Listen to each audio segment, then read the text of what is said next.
I put myself through school working full time as a banker. So I did a full range of things, working in branches. I worked with high net worth people. I did lending, both commercial and personal.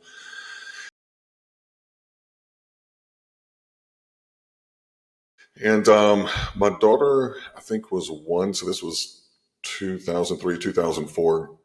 And I enjoyed the lending aspect. I loved meeting with clients, especially business clients, and kind of going, okay, because a lot of what I did is with the, I wouldn't say small business, but like they were founders, and I was just fascinated with the way their brain worked. And I would always say, like, what made you come up with this idea?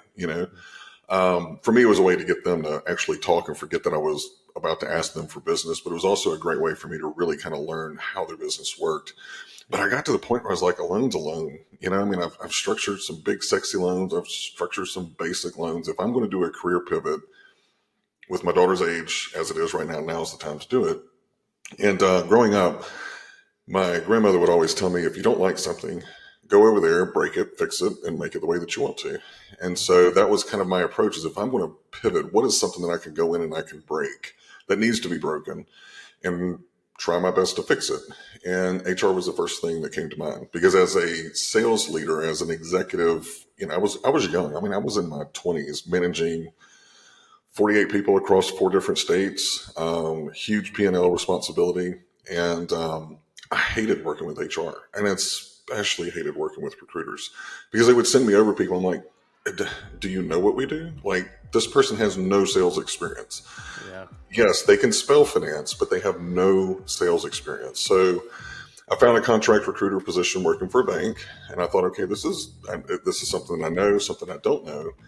And I got in there, and I spent probably the first 6 months being trained by recruiters. And I use air quotes because they weren't, there was a couple that were cold calling, but I remember one of them going, so look, whenever people like hang up on you, don't let it get you down. And I'm thinking, I got run out of office buildings, trying to cold call on people in the office building. Getting hung on the phone, that's not going to hurt me whatsoever. So I took on a different approach, because at the end of the day, recruiting is sales. You are to build, nurture, and execute a pipeline against a strategy. And that's all sales is. Good salespeople do that. And I find that good recruiters do that as well. So fast forward a couple of years, actually fast forward about a year, and those people that were training me were reporting to me, because the client, the internal client, the hiring managers liked my approach. I could talk business with them, and I needed to go and find candidates that met their job requirements, because I had been in their shoes before. And I've just continued to evolve that. I've done banking. I've done, I've done certifications. I've been across industries, probably about an inch deep and a mile wide. And believe it or not, my biggest fear, the only time that I really felt like I failed in recruiting, was whenever I was a senior recruiter for a tech firm.